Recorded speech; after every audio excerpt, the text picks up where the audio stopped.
Getting other people to do what you want is arguably the most important skill, because if you have that one skill, it unlocks every other skill that every other person potentially has. The problem is, other people don't always do what you want them to do. So I'm going to share a 5-step framework that I call the STAR system that you can use to influence other people. So let's paint the scene. You say, hey, Kyle, I need you to make me that TPS report by Monday. Monday comes, Kyle doesn't have the TPS report.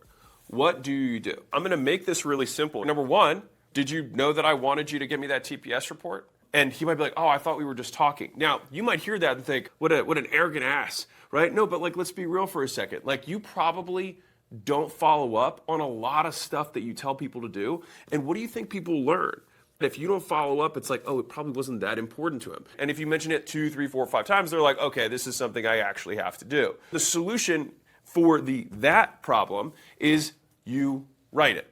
All right, and so one of the sayings that we have at internalacquisition.com is, if it isn't written, it never happened. If you just have a verbal conversation that exists IRL, just in the air, it doesn't ever matter, because no one has proof of it, you don't have proof of it, they don't remember it, you remember it differently than them. This is why crystallizing those experiences is so important, because then you can point back to it, and that way everyone's on the same page. Hey, I thought you said you want me to send you the KPIs by Monday. It's like, no, I said the TPS report. It's like, oh, well, here's the KPIs. It's like, but that's not what I asked for. But how do we know? Maybe you did say KPI. Like, how many times have you said something, thought you said something different? It happens all the time. Number one, set the frame that these are the 5 reasons, and be like, hey, Kyle, you didn't do it. So did you not know that I wanted you to do it? I didn't know. Then you're like, great, problem solved. I'm going to write it down next time. Here you go. I'm going to write it down for you right now. And if you want, I'm going to memorialize this with an email and send it to you. That way we have a timestamp and everything. But what if he's like, oh, no, I knew that you wanted me to do it. It's like, oh, then did you not know what I wanted you to do? Because he did send me something. He just sent me the wrong thing. What's the that versus the what? Let me explain. 2 things don't always mean the same things.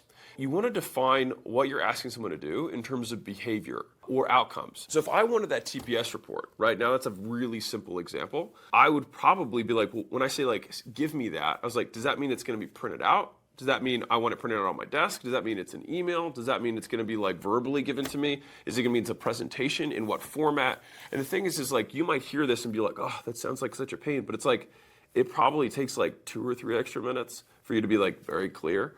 And then someone's going to take that 2 or 3 extra minutes and then save themselves like 2 or 3 extra hours. Clarity is high leverage work. I would say that if this is something that makes you uncomfortable, you need to break that habit for real. And let me explain why. How do you think AI works? Why do you think prompt engineering is such a high leverage skill right now? Because the problem is no one even knows how to communicate. We've got this thing of ultimate intelligence that can do things incredibly quickly, has access to the world's information, and yet you can't get AI to do stuff for you. It's not because AI's dumb. It's because you know how to talk to AI. And if you can't talk to AI, you can't talk to a human. AI honestly has more context and more tries to ways to figure out what you're trying to say, because we communicate like monkeys. If we're communicating with other monkeys, we got to be as crystal clear as humanly possible. Now, what's interesting is that the bigger the organization gets, the more this banana phone issue becomes a problem. This little 5 system, the STAR system, I run through it in my head all the time. Did they not know that I wanted them to do it? Did they not know what I wanted them to do, which I defined in terms of behaviors or outcomes? I need this thing on my desk by Monday, printed out with that nice paper. Or it's, I need you to, when someone says this, say this instead next time. Not be less of a dick or stop harassing Courtney. It's like, well, what does harassing Courtney look like? He obviously isn't trying to harass Courtney. She might describe his behavior as harassing. He might describe his behavior as being cordial. So now what happens? Until you actually break down the behavior that they are both labeling differently, he's saying, hey, I said good morning to her. She's saying, hey, he's hitting on me. And you're like, well, what the hell? Like, what's going on? But until you figure out, wait, Courtney, when you say he's hitting on you, what exactly did he do? And she's like, well, he always like smiles at me and waves when he comes in. It's like, I don't think he's hitting on you, Courtney. I think he's being polite. On the flip side, it's like, what do you think hitting on you is? It's like, he always squeezes my ass when he walks by. It's like, well, that's a fucking problem. Let's be clear here. Mike, you shouldn't squeeze anybody's ass, let alone a girl's. If we say he's hitting on me or be less creepy, no one wakes up and says, I want to be creepy today. Creepy people act in ways that they don't think is creepy. And so by telling them to stop being creepy, they don't know what the that means. This might be one of the best explanations I've given of this. This is the problem, and this is why so many people behave in ways that they don't want to, not because they don't want to do a good job, but because they don't know what doing a good job looks like, because it hasn't been taught to them. You just got to tell them. Number one, they didn't know that they wanted to do it. If they did know that, you're like, hey, be nice to Courtney. He grabbed Courtney's ass rather than saying hello. He didn't know what to do. If he did know those two things, well, what's the third thing that could be the issue? They knew that I wanted the TPS report and they knew exactly what it was. Well, then why didn't it happen? Well, did they know how to do it? I told you to do that, but honestly, you asked me to, but I don't know how to put a TPS report together. And I'm like, wait, you didn't get that in onboarding? Honestly, no. Oh, okay. The solution to this is training. By the way, if you're like, man, and this drives me absolutely insane. I will hear people say, these things aren't trainable. Everything is trainable. How do you think a baby learns how to do anything? How do you think humans learn things to begin with? It's just that some things take longer to train than others, and it's not even that a specific thing takes longer to train. It's just that that term has more skills underneath of it that ladder up to the larger thing. Meaning, if I say be kind has like 500 behaviors underneath of it. Yeah, it's harder to train aptitude than attitude because attitude is 500 behaviors, aptitude might be 20. Yes, it is easier to train this than that, but it's not that something isn't trainable. And this is why specificity is so important. If you don't know how to do it, what part do you not know how to do? Do you not know how to turn on a computer? Do you not know how to turn on the internet? Do you not know how to send an email? Do you know how to use Excel? No, I know how to use all that stuff. Okay, boom, underneath that, do you not know where the data is that you need to extract this from? No, I know where the data is. Okay, got it. Then once you have the data, do you not know how to format it? Yeah, I don't know how to format it. Got it. So now instead of being like, oh, this guy's an idiot, it's just like he knew how to do 8 of the 9 steps. He just couldn't do the last step. So now I could say, cool, let me show you how to format it. Done. And from here on out, when I ask you for a TPS report, this is what I'm looking for. Make sense? Yes. Now, let me give you a little pro tip. The higher the general skill and competence of the individual, the greater the expertise of the person in the domain, the more vague you can be with your directions. If someone comes to me and says, hey, I've got this product, this new marker, and it writes upside down, and it's invisible ink, it's amazing. Alex, can you build a business around this? I could just say yes, because I have all the other skills it takes to build a business. Now, if you go to somebody who might be lesser skilled, you might have to say like, hey, can you make a marketing campaign around this? Now, that person probably might not be able to like set up the entity structure in a tax efficient manner, or be able to source the materials, or be able to set up HR practices and all this other stuff. But like, they could do the marketing campaign, and you might be able to go to a good marketer and say, hey, can you run a good marketing campaign? They say, sure. Now, if you go to a junior marketer, you'd be like, hey, can you run a marketing campaign? They'd be like, it's like, okay, can you write some emails about this? Right? We just keep chunking it down. The more skilled the person, the vaguer the instructions can be. The less skilled the person, the more specific it has to be. For anything around training, I talk about this at length, but basically document, demonstrate, duplicate, which means that I write it down, I do it in front of you do it in front of me, and then sayonara. That's how it works. So we create the list, is me doing it. I observe myself, or someone observes me doing it, puts the list down. I then do that list in front of the person. They do that list in front of me, and then we have a great day. With the TPS report, I say, hey, here are the steps for formatting. I'm going to write them down. And then I'm going to do those steps in front of them. And then I'm say, hey, let's do a second TPS report for next week. We can do it together. They do it in front of me, following the exact same steps I wrote down. They did it. Skill is transferred. And now, next time I ask for the TPS report, it'll be on time. If you want more about this trading stuff, inside of my leads book, I have a chapter on employees because you got to get them to do stuff for you. And inside, I have my very, very sexy, besides how to attract employees, methodology for on page 207, which I say how to get employees to get you leads, but it's really how to get employees to do anything. So it's step 1, document, you make a checklist. Step 2, you demonstrate, you do it in front of them. Step 3, they duplicate, they do it in front of you. So I have this in more details on page 207 and 208 in the leads book. Enjoy that. Slight recap. First, we figure out if they knew even that we wanted them to do it. Second, we made sure that they knew what we wanted them to do. And then third, it's like, okay, if they know those two, then do they even know how to do it? Now, if they do, then did they know, and this is a big one which happens all the time, is did they know when I wanted it done by?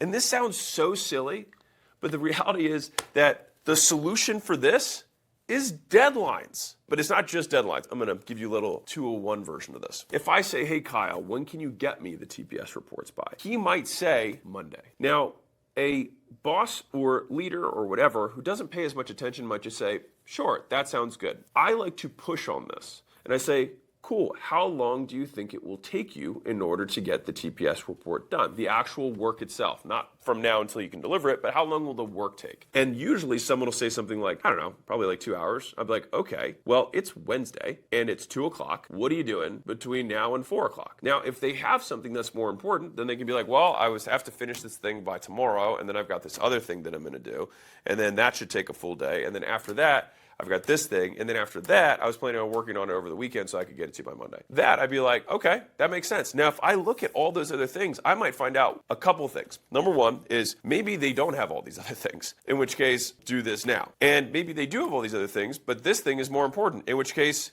do it now. By consistently asking when they can do it, how long it will take, and then what else they have going on allows you to have a way better idea of everyone else's workload in real time whenever you're asking people. And also, it just makes you a way better boss, in my opinion, because if people are like, oh, I've got these, you're like, oh no, finish that. That's more important. Do that first. After this, we'll do my thing. Well, this is kind of, I would say, a pervasive mindset that I have. But basically, end of day is better than end of week.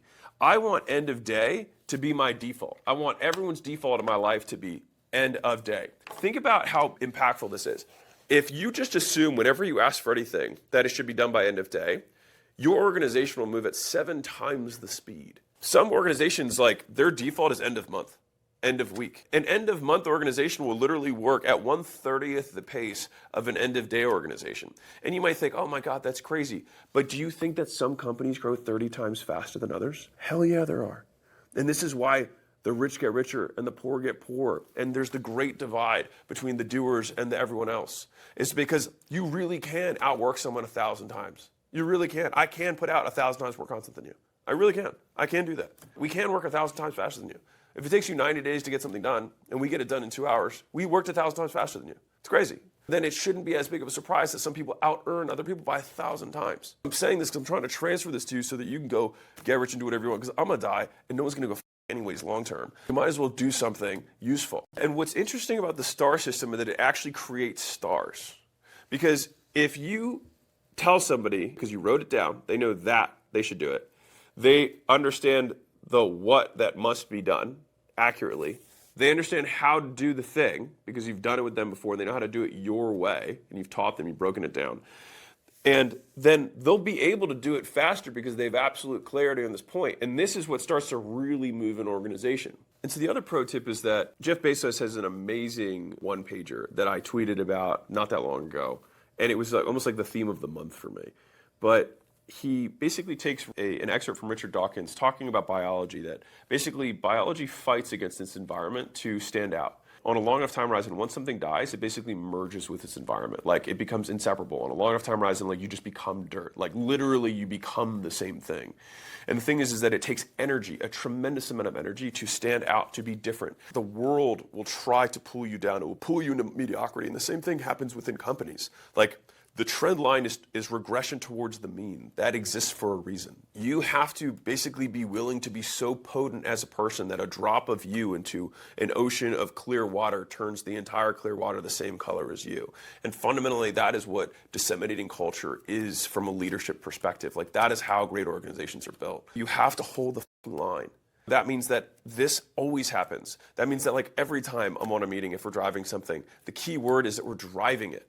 Like, I was actually talking to one of my leaders in the company earlier today and last week about this, and I was like, I want you to replace the word leader, and I want you to switch it with driver in your mind. I was like, because that's what I need. I need people who drive. You're not like you're a slave driver. The point is that you're driving things to get done. It's like, hey, where is that? How can we do it faster? What else can I pull off your plate, right? Which I'm already giving you a little bit of pre-framing for the fifth and maybe the most important part of the star, which is if someone knows that they need to do it, they know what they're supposed to do, they know how to do it, they know when it's due by, what's the last thing that could stop them? And I'm going to take motivation out of this, and I'll tell you why. But the last thing that could stop them is circumstances. Now, what does that mean? It means something else. So if I asked you to do all that stuff, but you're like, but dude, you asked me to do 10 other things. So something else got in the way, an obstacle. Something is blocking them. Speaking of obstacles, wouldn't it be amazing to know what obstacles are going to arise? And by having a map, a magical map, dare I say, that could show you where all these obstacles will come up in the road? Well, I think we'd all want that. And I can't promise you that. But what I can do is tell you that we spent 200 plus hours actually analyzing all the companies in our portfolio and basically breaking down the stages of growth into 10 stages by function. What does, advertising look like at 5-person headcount versus 50-person headcount? What does customer success look like or customer service look like when you're at your $1 million a year versus $10 million a year? What does sales or sales team look like when you're at 100 employees versus 5 employees? Right? Or even 1 employee. What does it look like? And so we broke down this entire process. It's absolutely free. You just put in your information. It'll tell you what stage you're at, what you're most likely to be struggling with, and what you can do to get through it. Acquisition.com/roadmap. And if you want us to do this with you in person and actually be like, okay, not only this is the problem, but like these are the solutions that work really, really well. On the thank you page, book a call. Our team would love to talk to you. If it's a fit for you guys to come out, we'd love to have you out here in Vegas. We run these workshops monthly, and it's a lot of fun. People really like it. And more importantly, I think business owners get a huge amount of value from it. So we'd love to meet you, and back to the video. If I ask the best chef in the world, hey, can you make me an omelet? What an omelet is, how to make it, and I want you to make it for me right now. That guy might not do it. And I'd be like, why didn't you make me an omelet? And he might be like, I don't have any eggs. What do you want me to do? I don't have any eggs. And to the same degree, in a real business setting, it might be like, I don't have the RAM on my laptop to be able to process this size file and edit this thing on time. I have to get this other thing, or I have to move to this other place, and that's going to take me time. Like, there's some things that sometimes block people. Now, the reason this is so important, and this is the one I'll tell you right now, we go through the other 4 first, because as soon as you mention this 5th one, everyone blames this one. Why? Because then it's not that. People's egos are protected when they say, oh, I've got this other thing. I got this other work. I got this. I don't have eggs. I don't have a Wi-Fi. I don't have a blah, blah, blah. Now, this is where the real leadership start comes in. Because this is where we say, like, well, how hard would it have been for you to go get eggs? It's been 3 days. Like, how hard was it to get eggs? The Wi-Fi was slow. Was there any way to get faster Wi-Fi? This is where I start to make judgments on someone's ability, on someone's agency, their ability to solve problems on their own. Because the thing that we always want to tease out long term is this. Why? Because that's the big motivation question. Because you'd assume, why didn't someone do it? Because they weren't motivated. Me asking someone, hey, were you not motivated to do this? No one's going to say yes to that. I'm just being real. Like, it's not going to happen. Right? And so we ask these other questions. The first 4 are what I would consider very standard business practices. But here's the thing that's really clever with this, is that by asking the first 4, you basically give many opportunities for it to not be an attack on the person. When you have the circumstances one, it also has realistic options where it might not be the person's fault. They might actually have too much stuff on their plate. But this is where the nuance comes in, where you get to judge, are those circumstances really the things that blocked you? Or are you actually not trying? Now, with the, hey, I just need an omelet by next Monday on my desk, and the person gets to you next Monday and says, I didn't have any eggs, what are we talking about here? I mean, you're technically correct. If you have no eggs, you can't make an omelet. But do you lack the other skills of acquiring eggs? If you do, then we ask the larger question is, I know I could train you on how to get eggs, but is it worth the hassle? Like, I could train you on how to use a computer, but is it worth the time? This is my fundamental belief about training in general, which is that everything is trainable. It's just not everything's worth training. Some things you expect to have someone have batteries included, and that's why there are requisites for jobs. That's why when you go to school, you have to take English 101 before you take English 201. You get my point. The reason this is such a powerful frame, if someone comes back and says something like, well, I didn't think that was my job, well, then they probably shouldn't do anything else in your company either. Because fundamentally, like, what creates motivation? Motivation is the opposite of deprivation. But somebody who motivates other people is able to temporarily increase the value of an outcome. Fundamentally, that's what motivation is. And if you think about that, that's also what persuasion is. That's also what sales is. And so there's a lot of words that fundamentally mean the same thing. If I motivate you to buy, that's what a salesman does. If I motivate you to move, I motivate you to change your behavior, I, for a short period of time, change the relative value of an outcome, which then changes your behavior. So if I talk to you and talk about your weight and you haven't done anything about losing weight in a very long time, but in a short period of time, I change the relative value to you about what it might be like to lose weight, or said differently, the pain associated with losing weight. You might have always wanted to lose weight, but didn't realize it could be easier, right? Or you might realize it's hard, but I help explain even more value.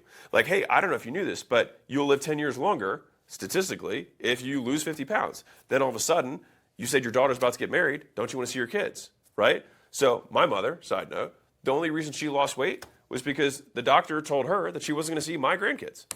And that was the thing. Tried to lose weight her whole life. 30 years. Tried to lose weight. Couldn't do it.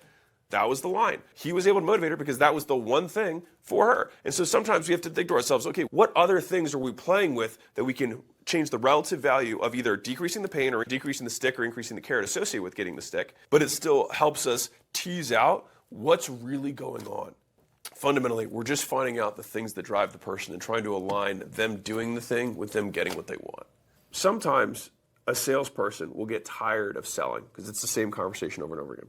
They'll say they'll get bored. But there's a huge amount of time between the first time you get bored in sales and when you're exceptional at sales. Explaining that in and of itself to a salesperson is that your ability to maintain focus is itself a skill that needs to be developed in order for you to become world class, which is what you said you wanted.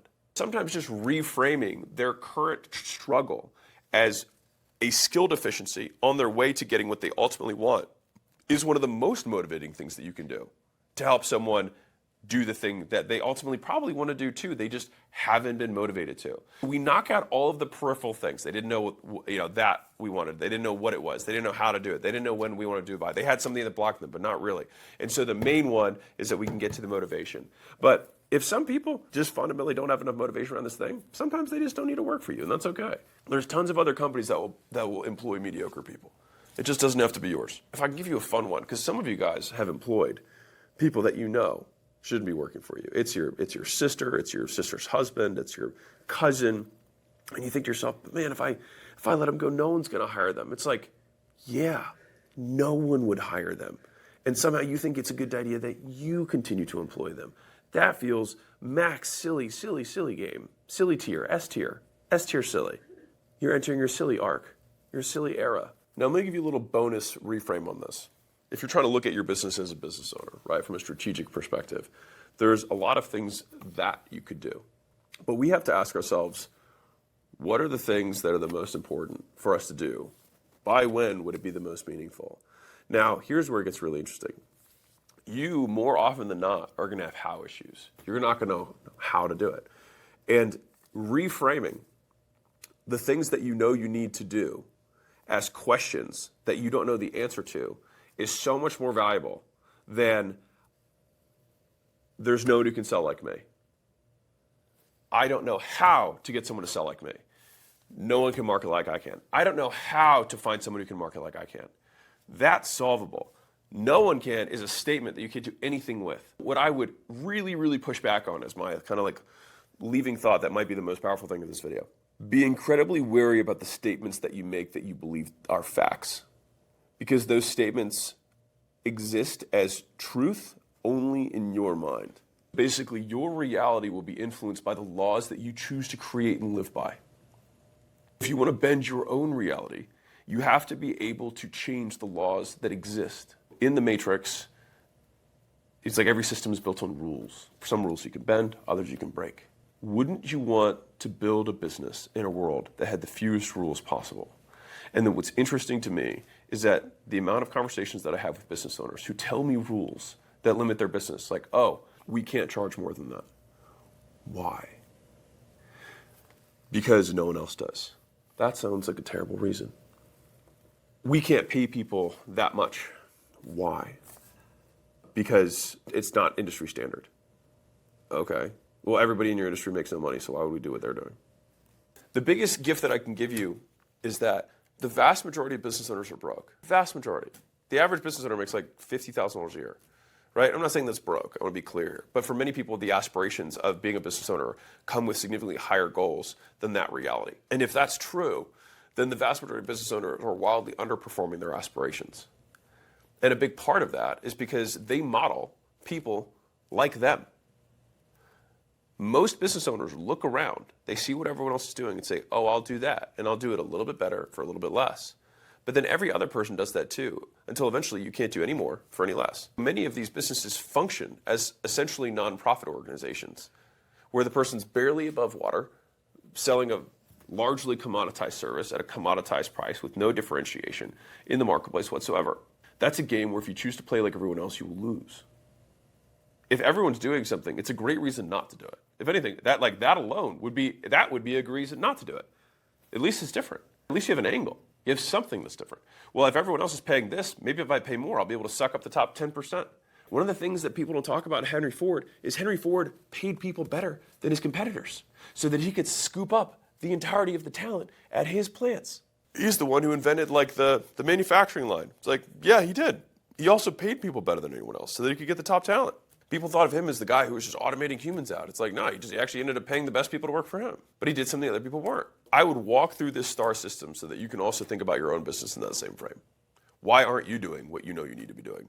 Do you not know that it needs to be done? Do you not know what it is? Do you not know how to do it? You don't know when it would be meaningful that it's being done by? Or do you have something that is blocking you? And you have something that's blocking you, is it more important than that thing? And if the answer is no, then stop doing it and do the thing instead. And if you're struggling to be motivated, maybe you need to look at yourself in the mirror. And I don't know what you'd say to yourself in the mirror, but like you could look at yourself and then eventually actually just do it because the look at yourself in the mirror is not going to change anything anyways. But, you know, maybe you look good. Maybe that'll get you motivated. Use the STAR system next time you have a hard conversation. Hey, real quick, did you not know that I wanted you to do it? Did you not know what I wanted you to do? Did you not know how to do it? Did you not do it by Tuesday? Or was there something blocking you? There was something blocking you. Is it reasonable that it blocked you for that long? No? Okay, what's the issue? Or, you know what, you're right, that did block you. Do that first, and then do this after.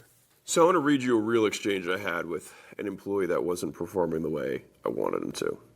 I said, hey, what are you doing today? And then he gave me his little rundown. And I said, I asked because I haven't felt like I've seen a lot of production from you compared to what I think you're capable of. So I'm curious whether it's not knowing what to do, that I want you to do it, how to do it, or that something's preventing you. Or if you're not motivated to do the above. And by framing it that way, it completely shifts the whole vibe of the conversation. And by adding the piece, and I think this is really key in terms of how it was framed, it's just like compared to what I believe you're capable of. So I'm basically weaving in a compliment saying, I think you're capable of more. I think your potential is significantly higher. Rather than saying, hey, you suck. I'm actually saying, hey, I think you're awesome. And I think your performance, which is separate from you as a human being, is below what I believe you're capable of. So what do we think the gap is? Is that you know that, how, what, when, or you're not, or something's blocking you, or you're just not motivated. Help me, help you. And from this perspective, both of you are basically attacking the problem on the same side of the table, trying to figure out how to get the person to their potential, which both of you are aligned to have happen. And I'm telling you, it's just like, imagine if I had started that being like, hey man, you're subpar right now. You're under expectations. Like, that sounds pretty bad. Everyone's going to be defensive. They're going to be thinking it's attack on their character when it couldn't be further from the truth. And so having little frameworks like this have just like made life so much easier for getting people back to where you want them to be. With that, arrivederci. I'll see you in the next vid.